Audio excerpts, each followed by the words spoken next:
Hello again, everybody, and welcome to another Senior Spotlight. This time we are joined by our first cheerleader, that's Kaileah Gaynor. And Kaileah, when you look back at your time at John Jay and the Doghouse Cheerleading Championships, what comes to your mind? The first thing that comes to my mind is really the sisterhood and the family that you build cheering alongside, your teammates and, the long hours you put in, the blood, sweat, and tears, to be successful as a team. When you look back at last year, too, both the men's and women's teams had some pretty good success. I'm sure as a cheerleader watching and going to all of the home games, it must have felt like wins for you, too. Definitely. Yeah, definitely. Especially semifinals, finals, where it gets really, really tense. The games are, let me tell you, the crowd is like on the edge of their seats. We're on the edge of our seats. We're like cheering and trying to figure out what's going on. It's really intense. And then, when they win, it does feel like a win for us. When they lose, it also feels like a loss for us. You were saying before that when you were in middle school, you wanted to quit cheerleading. Your dad persuaded you to stay out the course. I'm sure you're glad that he told you to do that.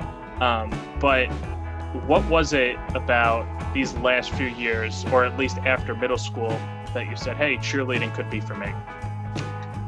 I knew when I first started John Jay, I knew that I wanted to have, that family type sisterhood relationship with a group of people.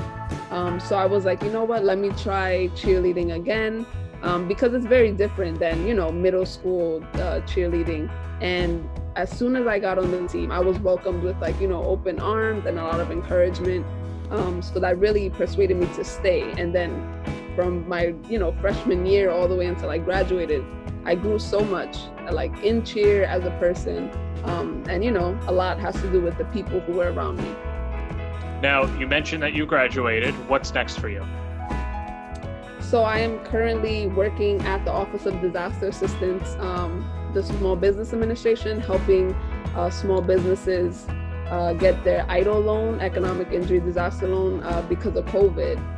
So that's what I'm doing now, and I'm also applying to law schools for next year, hopefully to one day work in education law. That sounds great. Well, listen, thank you for your service. Thank you for your time at John Jay. It was good getting to see you cheer over the last few years, and good luck in the future. Thank you.